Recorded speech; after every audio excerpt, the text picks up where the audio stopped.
So as I said, you've heard a lot about MCM-41 until now. You've heard a lot about the preparation, and you've heard a lot about the physisorption properties. And I'd like to continue on this, to carry on talking about the physisorption, but add a little extra point of view from the thermodynamic point of view. So talking a little bit more about microcalorimetry, and maybe perhaps some time about some neutron diffraction work. So the samples that we used here were prepared in mines. The silica-rich samples, there's about 5% weight of aluminium. And what we want to use these samples for, you can see the X-ray, so you can see the 4 nanometer material is rather good. Although the smaller pore material is not so good, but still good enough for absorption. We want to use this sample as a model adsorbent, so basically to use these holes here as cylinders and to absorb inside these cylinders. And what we want to look at is volumetry, this has been done by the other groups, but also to look at some work by microcalorimetry, and as I said, some neutron diffraction. So first, let's go to the isotherms. These you've seen before, nice steps, and sometimes you get hysteresis, even from the small pore materials, as the methane you can see here. And quite often, for these type of materials, under these temperatures, we don't see steps at all. So here we can see carbon monoxide, which doesn't give a step, nitrogen, and argon gives a very, very small, very small hysteresis, has very small methane. There are 2 points that are quite interesting. As the pore gets larger for a certain temperature and for a certain adsorbate, you're more likely to have hysteresis. This we can see here, for example, for carbon monoxide. Here we have no hysteresis at all. Here, however, we start to see a small hysteresis. And I'm sure if we had larger pore material, we begin to see much larger hysteresis. The second thing is, if you take a certain system, a certain pore size, again at a certain temperature, and you vary the adsorbents, you can see that if the P0, or the saturation pressure of the adsorbate, diminishes, again, you're more likely to see hysteresis. And this is what we see here in this case, where we can see, for example, for methane, which has a very low P0, we start to see hysteresis. Again, you can see this here for carbon monoxide. This one final thing here. As Peter Branton said, you can see from the plateau region of the isotherm, but what we did is we actually took a sample, a synthesized sample, and we can calculate the external surface area. Now this is interesting because we see that we have around 2.5% external surface area. So we can count this as negligible compared to the internal nasal pore surface area. And this is interesting for 1 or 2 calculations. The first one is the well-known Gervich rule, and I think the next paper will be talking about this.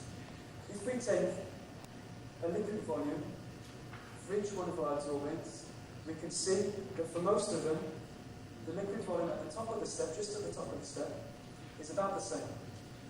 However, if we take the liquid value, the liquid density for krypton, we see that it is much higher. However, if we play around and we take the solid density, we see that the value here comes into line with all the others. So we can see here that krypton is the odd one out. And remember this for later. Again, Peter touched on this in his talk. You can actually compare nasal pore volumes. So as I said, again, this is for another sample. This is the 4 nanometer material, which in my opinion is the better material.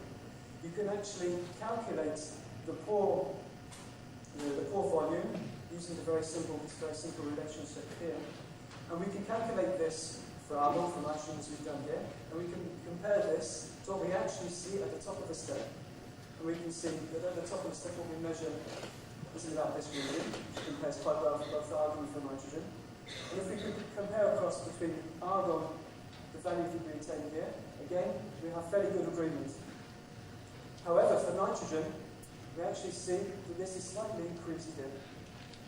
Now this would suggest that the sigma, or the area taken up by a nitrogen molecule is overestimated. So this value that is often taken in the literature is often overestimated for these type of surfaces. Again, we've played around and tried to recalculate this value. And we see again the value which is much lower. So we'd expect that the nitrogen molecule is a bit further up this way on the surface. This again, this is been seen by a number of other authors, for example, Kovacs and Ismail, and would suggest that in these cases, argon, even though there's several disadvantages of using argon 77 carbon, it would seem that for VET calculation, argon would be the better carbon. Isotherms, to put those away for a while. And we'll look at the calorimetry. Now, this is rather interesting. Here I've just shown results on the two different pore sizes. Here, carbon monoxide, which has a dipole moment. The methane, which is a fairly spherical molecule. And krypton, which again is a spherical atom. And we would expect not to have any absorbent interactions, or very few. We can see here the initial decrease in the enthalpy of absorption. This is fairly common for silica surfaces and shows the heterogeneity or energetic heterogeneity of the surface. Of course, as carbon monoxide has the polar moment, this decrease or this difference is enhanced. However, what is interesting here is to see what happens during the step in the isotherm. We start from around the enthalpy of liquefaction. And we actually, during this step, there is a slight increase. Now, in the 4 nanometer material, this is much better. You can see this much better here in the case of carbon monoxide here. And actually, at the very start of the step, the enthalpy goes up. So during the whole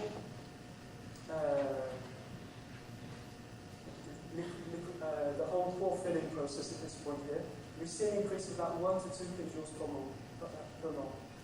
Now, say remember krypton. You can see that here, the krypton here, this is much, much larger. And again, may support the formation of a denser type phase of krypton within the pores. This is very noticeable for this material, but we can also see it here. You want to look and see what happened in the literature for the calorimetry. I'll just show you that here. Going back to some very good work by Kisselev. Now this is on spherical silica spheres. And what he did here, what you can see here in green, is the isotherm. So this is a typical isotherm for these type of spheres. And what he's measured here, again, is he measured the isospheric heat. This is what I took from the literature. Again, you see this decrease due to the silica surface. However, again, he sees an increase. However, he sees it well after the step, or just at the completion of the step. Now, he said that this was due to a change in the curvature of the meniscus. Again, he did a desorption here, which we couldn't do. And again, he sees this increase just before the pore desorption process. Going on to some of the MCM-41 work here, these are isosteric heats which are calculated from the isotherms. This is carried out by Franca. And we can again see this decrease due to the silica surface. And again, this slight increase here, which occurs during the pore filling process. However, there are 2 points here which are more or less alarming. The first is at the end, he sees a large increase, which we don't see at all. And it would also be quite surprising to see this happening on the external surface, which is at the top of the isotherm. So this may be due to slight errors in calculation of the pressure in this region here. Some of the simulation work, the second point here, which is interesting, is that there's a large difference between the isosteric heats that they calculate and the enthalpy of liquefaction. Now, both Kisselev and our work show that before the capillary condensation, we actually are at or around the enthalpy of liquefaction. Now, going on to some of the simulation work, Mallows and Llewellyn showed this here. Now, what they see, or what they've shown in the past, is a slight increase during the formation of the monolayer, and an increase here, which is at this point here, which is due to the pore filling process.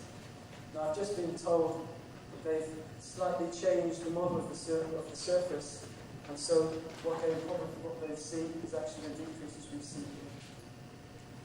Now, in the past, everyone has said, or it's always been taken, that for capillary condensation, we should be able to see the enthalpies of liquefaction or vaporization. And indeed, in our laboratory, on for example, Vicol glass, we actually see these type of things. However, for the first time here for MCM, we do see this difference. And it's interesting to find out why.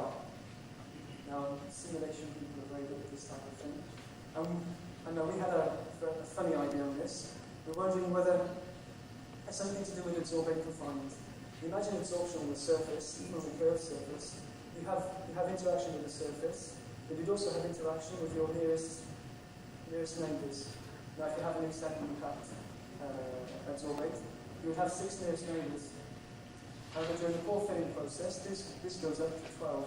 And maybe this could explain this slight increase. Now, neutron diffraction. Now, this is neutron diffraction using, I'll show you the results here for deuterated methane. This is quite good because deuterated methane has quite it's quite good for this type of work. Here in the inset, we can see the isotherm for 3 points. So just before the step, during the step, and on the plateau region. All we can see is one fairly broad pink. The green here, this is what we see just on the. Just take the sample without any methane in it. So what we see is a very large peak here. And the peak width does not change with increasing uptake. Now this is indicative of short-range order, so an amorphous adsorbate type phase. So this could be a liquid phase, which could move around quite well. We see similar results for deuterium.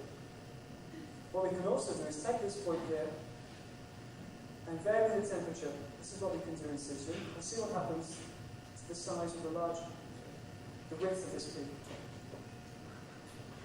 So this is what I showed here. And unfortunately, the peak does not change at all. So this again shows that we have no long-range order, even on cooling down to 3 Kelvin. But this would make us think that in the case of methane and in the case of deuterium, we have an amorphous adsorbate phase. Now this can be, and unfortunately these results cannot, these experiments cannot see the difference between a solid amorphous phase and a liquid amorphous phase. So dynamic order or static, or dynamic disorders or static disorder. And this we'd like to do again. Again, we'd like to look at krypton neutron diffraction to actually see if we do get some sort of densification of the phase. So in conclusion, there are maybe 4 points that are worth bringing to attention. The first one, from the calorimetry, is that during this step, we see an increase of 1 to 2 kilojoules per mole for most of the adsorbates that we've looked at. From the neutron diffraction, we seem to have, at least for methane, an amorphous adsorbate phase. There are 2 points which are interesting to look at. The first one is what happens to krypton? Do we have some sort of solid phase, or do we have some sort of dense phase occurring within these pores? And finally, just to highlight that maybe on such surfaces, the PET equation might be better with R1. So thank you very much for your attention.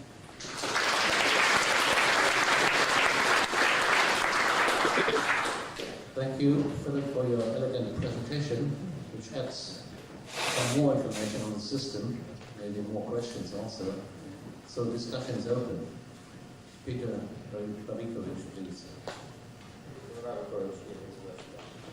mentioned that from the comparison of the surface areas calculated from different adsorbates, you concluded that the nitrogen PET surface area is always emitted, slightly bigger. Is this true for all MCM-41s or only for this particular sample? Just one. This is interesting because actually our density functional theory calculations, when we take the integral of the pore size distribution and we can obtain the total surface area. We always obtain the surface area which is a little bit lower than the BET surface area, maybe up to 10%. And doesn't mean at the same time comparison plot shows very good similarity with the absorption of non-porous. It's a standardized term for non-porous silica which have been divided by the BET surface area. So it doesn't mean that 0.162 nanometers square is not valid value for nitrogen absorption on MCM-41. I don't know. I don't know the answer. What's your opinion? I don't think we can generalize on nitrogen. I think because nitrogen has this quadruple, because nitrogen is such a shaped molecule, it's the 0.162 that we take is a general 3 to 4 maybe non-specific solids. I mean, certainly in the case of MCM-41, in the case of other silica surfaces, where you do have these OH groups on the surface, that there is maybe a standing up of the nitrogen. But I don't want to say that all the surface area taken by nitrogen is bad. This is not my point. I think it's worth just bearing in mind that the comparison with argon, for example, with krypton, is also quite interesting. What is a comment? Let me point out that nitrogen actually has a smaller dimension than argon, and actually there's some zeolites that nitrogen will absorb that argon will not. If the surface is rough, there's a good chance that you get more absorption of nitrogen in these very small crevices and the like than you could for argon. And so it isn't that the surface area is, covered surface area is different, that nitrogen can probe even smaller surfaces in dimension than argon. Maybe for nitrogen, but certainly, I think in the case of oxygen, I don't know whether you've seen this, oxygen is even smaller than nitrogen, gets into very, very small places. And for certain MCM-41 samples, as you go down the hysteresis step, you see, as you go down the step, sometimes it's even harder to get this oxygen out at the end. So maybe in the case of oxygen, this is more the case. Again, oxygen has a very, very small quantity. Yes, comment by Steele. There is very little in area simulation in these pores. I think the only paper I know that deals with non-structural velocities is by David Dickinson, who's thought about DLI. But there is a very large literature on the absorption of non-structural molecules on graphite surfaces. And molecules like nitrogen and oxygen tend to lie flat on the surface and under certain conditions change their orientation. So that in fact the area per molecule is no longer a constant. You have to add what the packing is like. And the density of the fluid in the pore can change as the orientations and packing change. This is based on our experience with graphite. But it seems to me that as both the theories and the experiments get better, that it's time for us all to begin thinking about non-spherical versions of nitrogen, oxygen, carbon monoxide, and even more so, carbon dioxide. Yeah. More comments? Yes, let's see.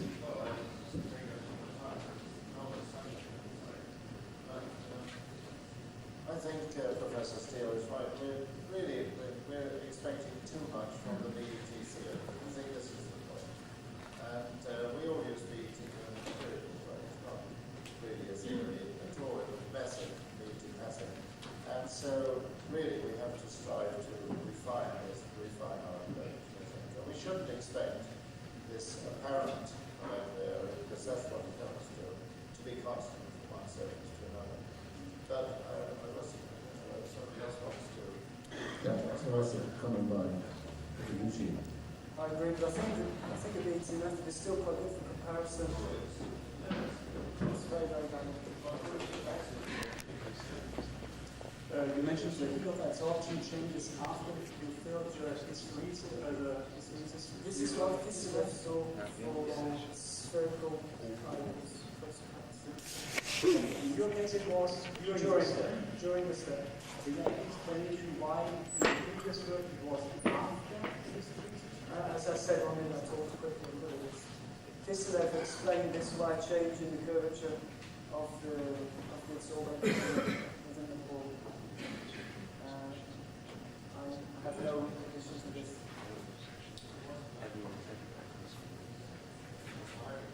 It was a hydrocarbon set. I think it was actually very Directed to that. So regarding this heats with the capillary condensation region, actually this from this measurements of argon at different temperatures, and also from our calculations, we calculate the heat and this classical behavior. We have done this classical behavior actually. We present this history published for seeing that.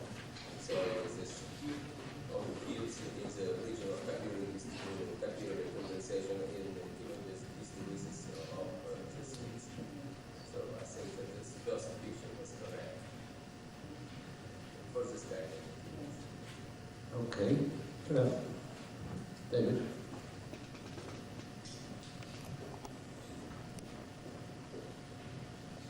Thank you. I just wanted to make a comment about your heat spectrals.